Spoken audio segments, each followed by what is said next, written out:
Moğol İmparatorluğu'nun kurucusu Cengiz'in torunu Hülagü Bağdat'ı ele geçirip şehri baştan sona yağmalar.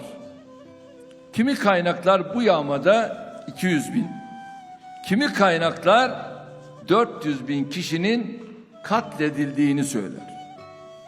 Bağdat'ın her biri asırların emeği olan camileri, sarayları, kütüphaneleri Hülagü'nün ordusu tarafından yerle bir edilir. Şehrin dışında karargahını kuran bu zalim hükümdar haber gönderir ve o beldenin en büyük alimiyle görüşmek istediğini söyler.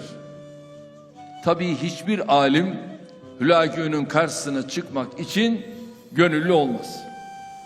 Sonunda Kadıhan isminde daha sakalı bile terlememiş genç bir medrese hocası bu görüşmeye gitmeye gönüllü olur. Çok ilginç. Yani bunu hassasiyetle dinlemenizi istiyorum. Giderken yanına bir deve, bir keçi, bir de horoz alır. Hülagü'nün karargahına varır. Genci tepeden tırnağa süzen Hülagü, genç halime karşıma çıkarmak için bula bula seni mi buldular diye sorar. Kadıhan, görüşmek için iri birini istiyorsan dışarıda bir deve var. Sakallı birini istiyorsan dışarıda bir keçi var. Sesi gür birini istiyorsan da dışarıda bir horoz var. İstediğini çağırtabilirsin diyor.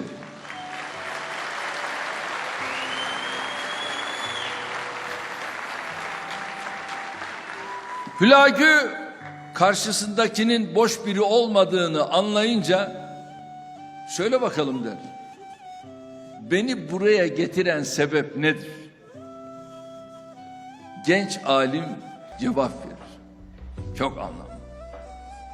Seni buraya bizim amellerimiz getirdi. Allah'ın verdiği nimetlerin kıymetini bilemedik. Zevk ve sefaya daldık. Makam, mevki, mal peşine düştük.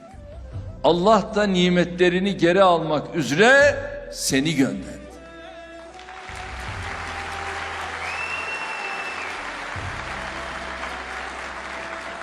Bunun üzerine Hülagü, peki beni buradan kim gönderebilir diyerek ikinci sorusunu sorar. Bu da enteresan. Kadıhan cevap verir. Özümüze döner. Bize verilen nimetlerin kıymetini bilir. Birbirimizle uğraşmaktan vazgeçersek işte o zaman sen buralarda duramazsın.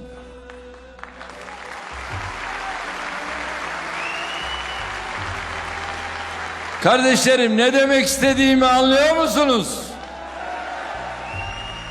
Birbirimizle uğraşmayı bırakacağız ve birbirimizi Allah için seveceğiz.